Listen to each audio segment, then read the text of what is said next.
Je vous invite à prendre vos Bibles et trouver Éphésiens 6.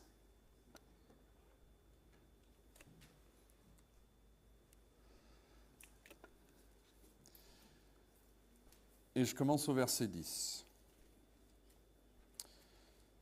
Au reste, frères, il n'y a pas le mot frère, je m'excuse. Au reste, fortifiez-vous dans le Seigneur et par sa force toute puissante, revêtez-vous de toutes les armes de Dieu afin de pouvoir tenir ferme contre les ruses du diable, car nous n'avons pas à lutter contre la chair et le sang, c'est-à-dire contre d'autres personnes, mais nous avons à lutter contre les dominations, contre les autorités, contre les princes de ce monde de ténèbres, contre les esprits méchants dans les lieux célestes.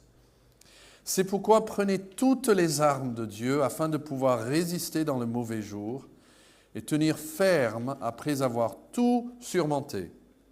Tenez donc ferme. Ayez à vos reins la vérité pour ceinture. Revêtez la cuirasse de la justice. Mettez pour chaussure à vos pieds le zèle que donne l'évangile de paix. Prenez par-dessus tout cela, le bouclier de la foi avec lequel vous pourrez éteindre tous les traits enflammés du malin. Prenez aussi le casque du salut et l'épée de l'esprit qui est la parole de Dieu. Faites en tout temps par l'esprit toutes sortes de prières et de supplications. Veillez à cela avec une entière persévérance et priez pour tous les saints. Ça, c'est l'appel de l'Esprit à chaque croyant de se rappeler tous les jours que nous vivons dans un monde en guerre. Mais la guerre, ici, n'est pas entre les différents pays de ce monde, pas entre les différents individus ou groupes d'individus, mais la guerre est entre nous, d'un côté, et le malin et tous ses esprits. Et une des armes que Dieu nous appelle à prendre, c'est verset 16. Il dit, prenez par-dessus tout cela le bouclier de la foi. Alors le soldat romain, on nous dit, avait deux types de boucliers. Il avait un petit bouclier rond qu'il utilisait dans le combat rapproché, lorsque c'était important pour lui de pouvoir manœuvrer facilement, donc il pouvait le tenir facilement dans la main. Et puis il avait aussi un grand bouclier, un truc un peu rectangle, qu'il utilisait lorsque l'armée avançait. Nous avons aujourd'hui des chars, mais à l'époque, c'était presque comme des chars humains. Ils avançaient en bloc contre l'ennemi. Et ce grand bouclier, c'est le mot qu'utilise Paul ici dans notre texte. Donc ça mesurait à peu près 1,40 m de large. Je ne sais pas, quelque chose comme ça, presque la taille d'une personne, une petite personne. Et environ 60 cm de large. Donc ça pouvait couvrir complètement le corps du soldat, s'il le tenait un peu au-dessus de la terre. Et quand les soldats avançaient donc en rangée, ils pouvaient avancer bouclier, presque attaché à bouclier, tout un rang, et ces colonnes faisaient comme un mur solide qui bougeait vers l'ennemi. Et ces colonnes qui avançaient, on les appelait les phalanges. Elles étaient vraiment la terreur des ennemis de Rome. C'est ainsi que Rome a gagné beaucoup de batailles, parce qu'on ne pouvait pas résister contre ces boucliers. Et je veux noter ce soir, d'abord, l'importance donnée à cette arme. Et on le voit au moins de deux moyens. D'abord, on voit la répétition du verbe « prenez ». Vous voyez ça au verset 13 ? C'est pourquoi prenez toutes les armes de Dieu. Et puis, il se sert d'autres verbes. Ayez à vos reins, revêtez, mettez pour chaussures, etc. Et après, il arrive au verset 16 et il va dire prenez encore. Il revient à ce premier verbe. Prenez le bouclier de la foi. Mais la deuxième chose qui souligne l'importance, c'est la présence de ce mot tout. Littéralement en grec, même l'ordre du mot, ce serait en tout, prenez le bouclier de la foi. En tout. Et il y a deux manières de comprendre ce tout. On peut comparer le tout aux autres armes. Donc il y a toutes les armes qui sont là. Hein. Il y a la ceinture. Qu'est-ce qu'on a vu jusqu'ici? Il y a la ceinture et puis on a vu la cuirasse. Voilà. Et puis on a vu les chaussures. Et on arrive au bouclier. Ouais. Et donc il dit, OK, parmi toutes ces armes, prenez le bouclier de la foi. Donc, il semble qu'il y a toutes les armes, mais le bouclier est la plus importante arme. Et ça, on le voit dans la NEG. Hein. Prenez par-dessus tout cela le bouclier de la foi. Le Darby dit, par-dessus tout, prenons le bouclier de la foi. En tout, il dit. Mais on pourrait aussi penser à ce mot tout, pas en pensant aux armes. Hein, parmi toutes ces armes, prenez le bouclier de la foi. Mais encore plus large que ça, en tout, c'est-à-dire en toutes circonstances, prenez le bouclier de la foi. Et donc la Semeur dit cela, je vais vous la lire. En toutes circonstances, saisissez-vous de la foi comme d'un bouclier. Ou, si vous avez le second 21, prenez en toutes circonstances le bouclier de la foi. Donc, si on le comprend comme cela, hein, parce que la Bible dit « en tout prenez », et si on dit « ok, le tout ne fait pas référence ici aux autres armes, parmi toutes les armes, prenez le bouclier de la foi, mais dans toutes les circonstances, eh bien, c'est en train de nous dire qu'il n'y a pas de circonstance dans laquelle nous n'avons pas besoin de faire appel à la foi. Si moi je devais choisir, je choisirais plutôt cette deuxième option. Je pense qu'il est en train de dire en toute chose, hein, prenez le bouclier de la foi. Mais qu'on prenne ce mot de la première manière, hein, parmi toutes les armes, avant tout c'est le bouclier, ou la deuxième option, dans toutes les circonstances, prenez le bouclier de la foi. La priorité de la foi est quand même évidente. Il faut la foi. On ne peut pas laisser tomber la foi. On ne peut pas prendre toutes les autres armes et puis oublier la foi. Il dit ici, en tout, prenez le bouclier de la foi. Il ne faut jamais qu'il y ait un moment qu'on se trouve sans la foi. Il ne faut jamais même utiliser les autres armes sans en même temps se saisir et utiliser la foi. Il faut la foi avec les autres armes, il faut la foi dans toutes les circonstances.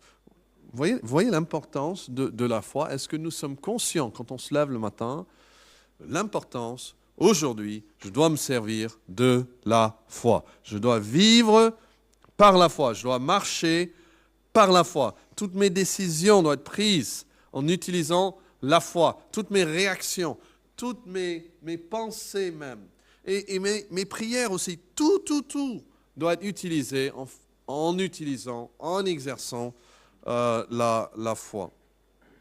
Donc notez deuxièmement donc la nécessité constante et intentionnelle de recourir au bouclier de la foi. Assemer dit, en toutes circonstances, saisissez-vous de la foi comme d'un bouclier. J'aime bien ça. Saisissez-vous de la foi comme d'un bouclier. Et la nécessité on le voit la nécessité dans le verset, que ça découle des attaques constantes de l'ennemi. Vous voyez ça dans le verset 16 ? Regardez-le. Prenez par-dessus tout cela le bouclier, ou prenez dans toutes les circonstances le bouclier de la foi. Pourquoi ? À quoi ça sert ? Il nous dit, avec lequel vous pourrez éteindre tous les traits enflammés du malin. Il y a ces attaques constantes de l'ennemi. Si vous regardez le verset 11, il va parler des ruses du malin. Il faut tenir ferme contre les ruses du diable. Et si vous regardez le verset 12, il va nous dire que nous devons lutter. Nous n'avons pas lutté contre la chair et le sang, mais contre le diable et toute sa cohorte. Donc on sait déjà que c'est une lutte, et on sait que Satan se sert de ruses contre nous. Donc ce n'est pas un air de jeu, c'est un champ de bataille. Mais voici, dans ce verset, nous avons une idée de comment l'ennemi lutte contre nous. Et notez le mot « tous », avec lequel vous pourriez éteindre tous les traits enflammés du malin. Ça suggère une multiplicité d'attaques. Ce n'est pas un trait ici et là, c'est des flèches qu'il envoie constamment. Et si vous connaissez le voyage du pèlerin, quand il arrive à la porte qui représente le salut, il décrit cette porte, il dit que non loin de là, il y a un château. Et le prince de ce château, qui est le malin, il est toujours en train d'envoyer des flèches enflammées vers ceux qui s'approchent de la porte. Mais ce verset nous dit que les flèches continuent à arriver même après avoir passé la porte. Même après que nous sommes en Christ, il continue à envoyer ces flèches. Et donc, la deuxième chose ici, c'est que la nécessité découle des différentes stratégies d'attaque employées par l'ennemi. Il parle ici, c'est très pittoresque ici, il dit que vous pourrez éteindre tous les traits, quel est le mot ? Enflammés du malin. Et ça, c'est une image que les gens à l'époque connaissaient probablement assez bien. Ils avaient entendu parler, s'ils n'avaient pas même eux-mêmes vécu ces choses.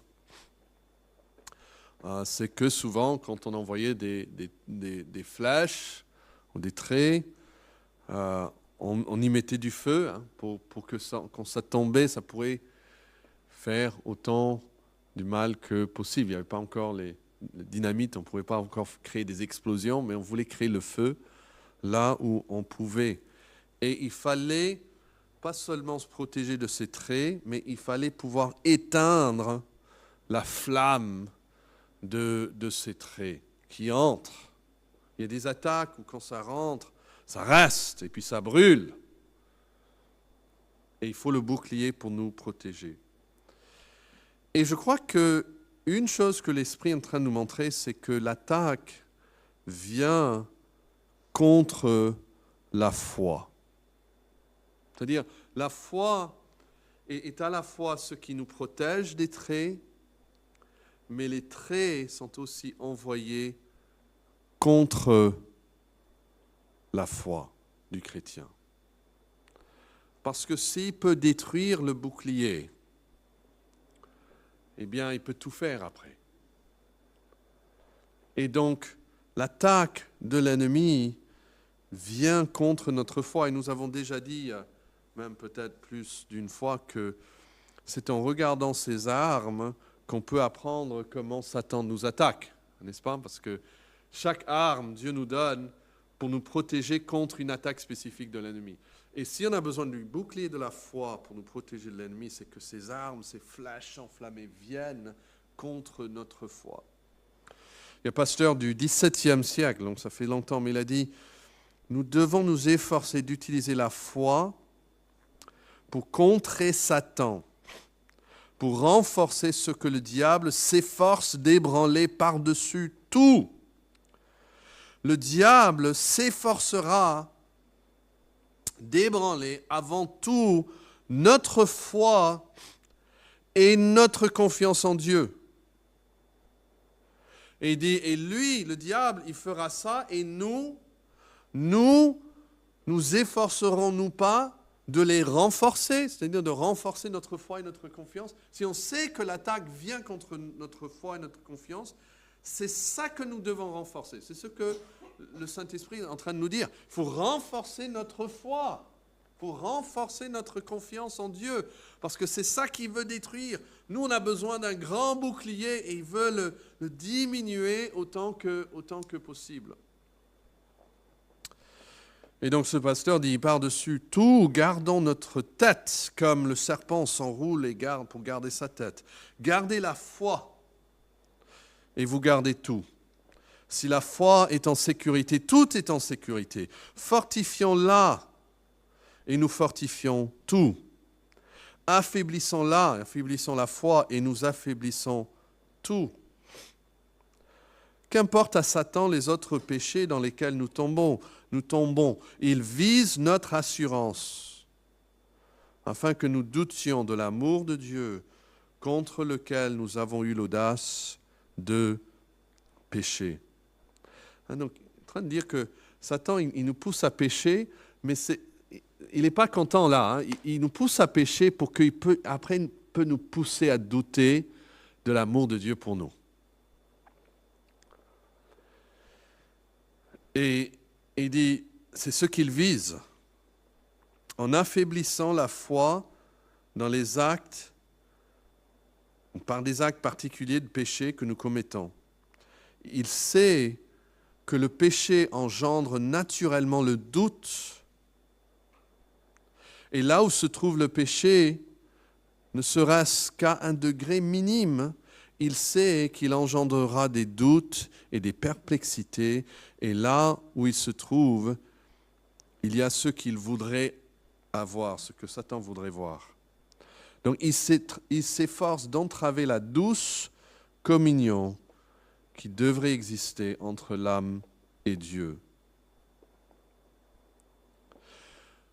Ça, c'est le but de Satan. Il nous pousse à pécher, mais après pour entraver, pour arrêter notre communion avec Dieu. Et souvent même les chrétiens, ils voient leur péché et ça devient même la cause d'une plus grande séparation avec Christ. C'est-à-dire, ils ne viennent pas à Christ à cause de leur péché. Ils se disent, oh, j'ai trop péché, ou je ne peux plus avoir cette communion avec Dieu. Et donc Satan, vraiment, il est malin parce qu'il a eu 2 victoires. Hein. D'abord, il nous a fait pécher. Et puis, par ce péché, au lieu de courir à Christ, comme nous devons faire, comme le pécheur doit faire, il s'éloigne encore plus de Christ. Même si Jésus a dit, je suis venu pour chercher et sauver ceux qui étaient perdus. Donc, nous devons avant tout connaître que ce que Satan veut pour chacun de nous ici ce soir, c'est de diminuer notre foi en Dieu, de nous faire douter de son amour par des circonstances difficiles ou encore plus souvent par nos propres péchés. Douter la bonté de Dieu ou l'amour de Dieu pour nous et douter aussi, nous enlever l'espoir par rapport à l'avenir. C'est ça qu'il faut prendre. Il faut toujours se saisir de la foi comme bouclier. Et puis juste une dernière chose. Puis peut-être on reviendra une autre fois sur la foi. Mais notez ce qu'est la foi. C'est quoi la foi? Voilà, c'est la confiance, vous avez absolument raison. Et si on peut parler de Hébreux 11, hein, c'est donnez-moi le verset exact. La foi et l'assurance, des choses qu'on ne voit pas, oui. Voilà, très bien, vous l'avez mémorisé, c'est bien. Ok, ça c'est la foi en tant que sujet. C'est-à-dire, moi j'exerce la foi. Et elle parle ici de cela. Il faut se saisir de la foi, notre confiance en Dieu. Mais la foi biblique a deux aspects. Elle a un objet et elle a aussi un sujet. C'est bien, nous sommes le sujet de la foi. C'est nous qui exerçons la foi. Sans la foi exercée, il est impossible de plaire à Dieu parce qu'il faut que celui qui s'approche de Dieu croit. Vous voyez, la foi, donc, c'est quand on croit en Dieu. OK. Mais la foi aussi, c'est un objet. C'est un objet. Donc, vous ouvrez Jude. Je vais vous lire les versets 20 et 21. Pour vous, bien-aimés, vous édifiant vous-même sur votre très sainte foi. Qu'est-ce que c'est la foi dans ce verset? Ma très sainte foi. Je ne sais pas pour toi, ta foi, Marc, mais moi, ma foi est très sainte. Est-ce que ça parle de cela? Bon. L'exercice de ma confiance en Dieu, oui ou non? Vous êtes là comme si vous savez. Non! Qu'est-ce que c'est la foi dans ce verset? Oui, elle dit la fondation, c'est comme si on disait la foi chrétienne. Vous avez entendu cette phrase? La foi chrétienne. Il y a la foi bouddhiste. La foi musulmane, et il y a la foi chrétienne. Et on ne parle pas ici d'une confiance qu'on exerce en Dieu, on parle en fait de l'objet de notre foi. Tout ce paquet dans lequel nous avons mis notre confiance. Et il y a la foi chrétienne, il y a la foi en Jésus-Christ. Et donc quand on parle de la foi dans la Bible, il faut toujours garder à l'esprit ces deux aspects. Parce que, en tant que sujet, je peux avoir une très grande foi, mais si ma foi est dans une personne, ou si ma foi est en Bouddha, ou si la foi est dans mes œuvres, même si je prends chaque fois le bouclier de la foi dans mes œuvres, ça ne va pas marcher, n'est-ce pas? Donc, il y a cet aspect où j'exerce la foi, mais aussi l'objet de la foi. Et donc la foi chrétienne, en fait, c'est quand ces deux choses se connectent et se lient. Et la foi chrétienne, notre très sainte foi. Et moi, ma confiance ici, elle est peut-être petite, et Jésus dit, elle peut être petit comme un grain de sénévé. C'est pas grave. Mais si je fais le lien et je m'accroche à cette très sainte foi, ça c'est la foi chrétienne. Et c'est Dieu qui nous tient.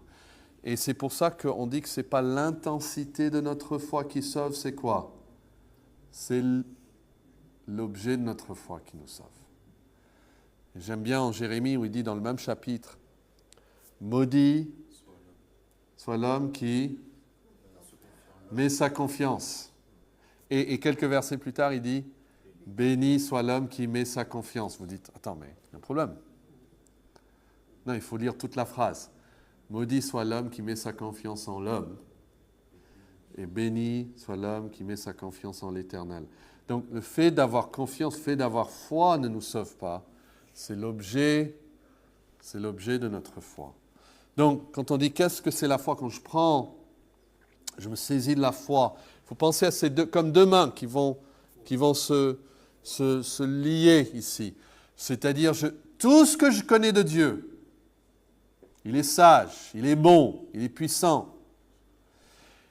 Et puis, je m'accroche à cela. Et c'est ça qui crée le bouclier, qui peut éteindre tous les traits enflammés du malin. Dieu nous aide à avoir cette foi.